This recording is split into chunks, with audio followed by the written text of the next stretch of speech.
Amoureux et amoureuses de la Nati, bonjour et bienvenue dans ce tout nouvel épisode.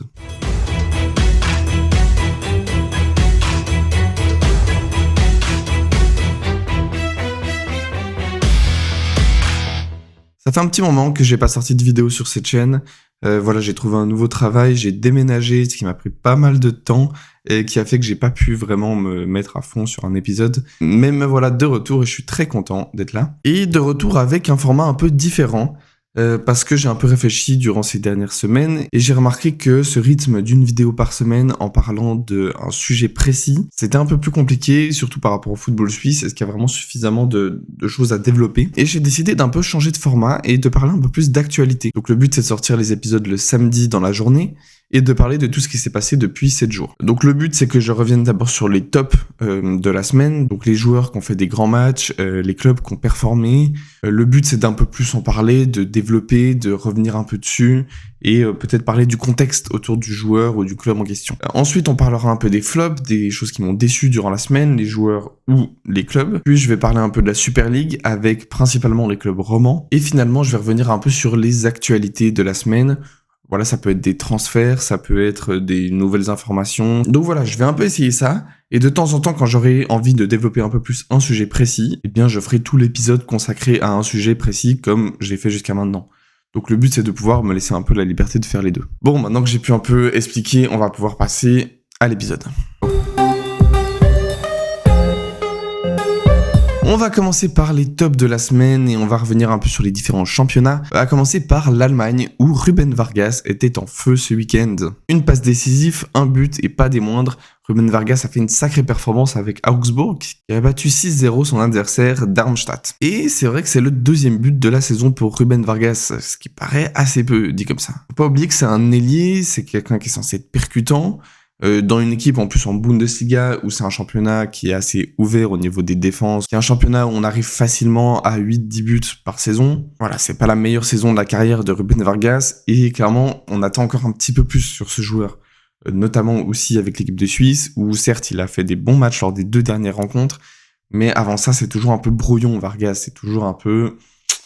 Il n'est pas encore au niveau où on l'attendait à ses débuts, lorsqu'il s'est distingué comme un élément très prometteur de l'équipe de Suisse en 2020-2021. Il n'empêche que ce match va lui faire beaucoup de bien et j'espère que ça va le lancer dans une dynamique un peu plus décisive. C'est un joueur qui joue clairement sa place de titulaire pour l'Euro, donc les prochaines semaines vont être assez décisives pour lui. À noter qu'il y avait aussi Kevin Mbabou qui était titulaire avec Augsburg et qui a fait un joli match. Ruben Vargas a terminé dans le 11 de la semaine du magazine Kicker, tout comme un autre joueur suisse, Granit Xhaka, pour la 2e semaine consécutive. Xhaka était encore une fois excellent avec le Bayer Leverkusen, qui a encore une fois gagné. Ils sont absolument inarrêtables. Ils sont vraiment partis pour remporter la Bundesliga devant le Bayern, ce qui n'est pas arrivé depuis un sacré bout de temps. Et au début, on parlait beaucoup de Boniface, de Grimaldo, de Frimpong, de Vrit, ce qui est normal, ils sont absolument exceptionnels, mais qu'on commence gentiment à parler de Granit Xhaka et de ses sacrées performances avec cette équipe. Il est absolument indispensable au milieu de terrain, il a joué de l'intégralité des matchs, il a marqué son premier but il y a 2 semaines, il fait vraiment une saison XXL. Les autres tops de la semaine, Noah Okafor a signé le but de la victoire pour l'AC Milan contre la Lazio. Il traversait une période un peu plus difficile avec Milan, où il entrait à chaque fois vraiment en toute fin de match, voire même il n'entrait pas du tout. C'était assez surprenant parce qu'il avait marqué le but de la victoire également il y a 2 mois maintenant. Un moment où il revenait gentiment de blessure et je m'étais dit qu'il va peut-être avoir plus de temps de jeu dans cette équipe et clairement c'était pas le cas. Mais cette fois contre la Lazio, il est entré à la 71e minute et il a inscrit le but à la 88e. Là aussi j'espère que ça va le relancer dans une nouvelle dynamique et qu'il va pouvoir gratter de plus en plus de temps de jeu. Pourquoi pas même devenir un titulaire dans cette équipe, sait-on jamais. Je suis assez curieux de savoir comment Noah Okafor va être utilisé pendant l'Euro par Murat Yakin. C'est vrai que normalement il devrait y avoir le retour de Brelem Bolo qui devrait pas mal changer les choses. Il y a Zeki Amdouni, Vargas et Shaqiri sur les côtés. Je suis pas sûr de voir Okafor titulaire et je me demande même s'il va pas être relégué dans un second plan. On sait qu'Yakin a ses idées.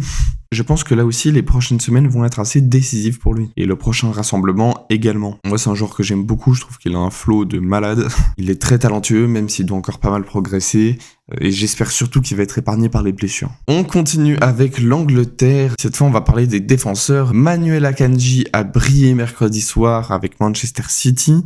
Il a marqué le premier but du match contre Copenhague. Le plat du pied était magnifique. Et il a même été élu homme du match. Et je suis super content pour lui. C'est absolument incroyable ce qui arrive à Manuel Akanji.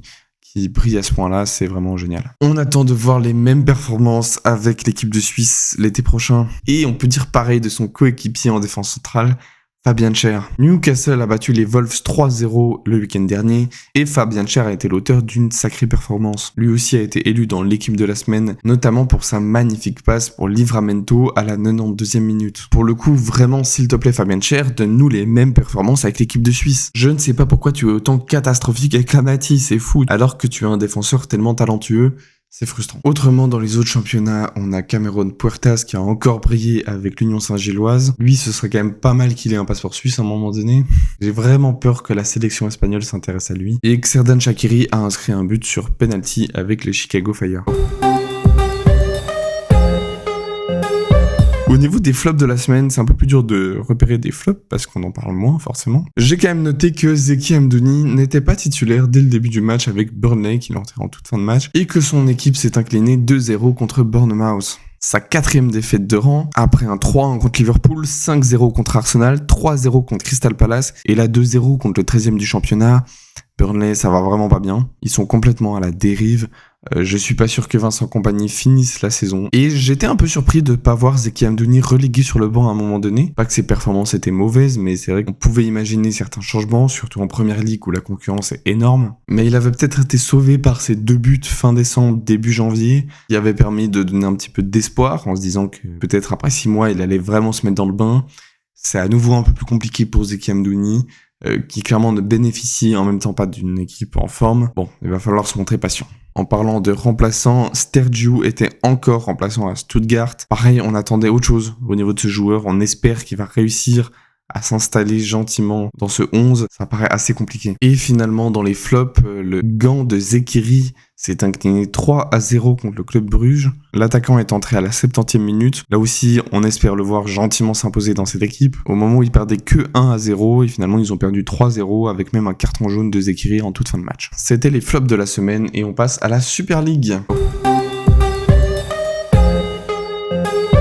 Et oui, Servette se bat avec Young Boys pour remporter le championnat. Qui l'aurait cru? Je sais pas si on se rend bien compte, Servette est vraiment un concurrent à la victoire finale en Super League. Et ce, malgré une gestion assez catastrophique. Je vais pas revenir sur les informations sorties au niveau des joueurs qui n'ont pas été inscrits, c'est absolument honteux. Il n'empêche que, au niveau des résultats, ça suit complètement. Ce week-end, ils se sont imposés 2-0 contre Saint-Gall.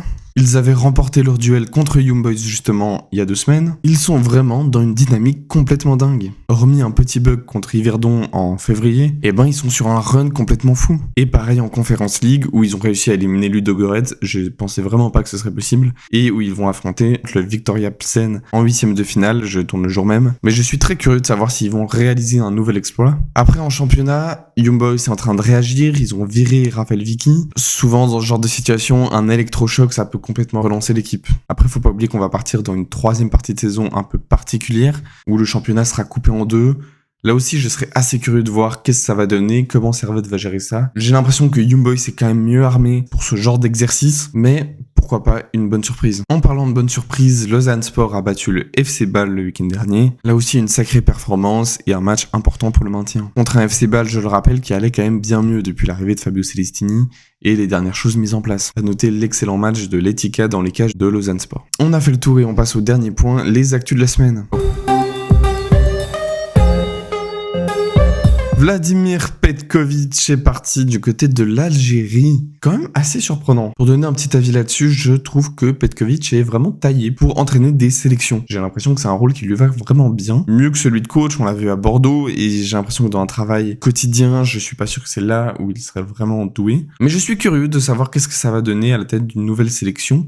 L'Algérie en plus, une équipe qui est quand même pas simple à gérer, avec quand même certaines exigences, ça m'intéresse. J'ai une certaine affection pour Vladimir Petković, bien sûr que j'aurais beaucoup aimé qu'il revienne sur le banc de la Suisse et qu'il remplace Murat Yakin. Malheureusement, ça ne s'est pas fait. D'ailleurs, en parlant de Petković, il y a une stat qui est sortie avec tous les joueurs que Petković a lancés avec l'équipe de Suisse. Et j'ai trouvé ça super intéressant. Parce qu'il y a beaucoup de gars qui sont devenus des joueurs importants de l'équipe de Suisse, qui ont été lancés très tôt et très jeunes. Je crois qu'on a oublié à quel point ces joueurs étaient jeunes au moment où il les a lancés dans cette équipe. Qui est quelque chose qu'on reproche beaucoup à Yakin actuellement. J'espère au moins le voir réaliser de grandes choses avec cette équipe d'Algérie. Je serais très fier de le voir réussir. Autre actu de la semaine, il y a Brelem Bolo qui est de retour sur les terrains. Il est revenu aux entraînements de Monaco. Peut-être qu'on verra de retour d'ici 3-4 semaines.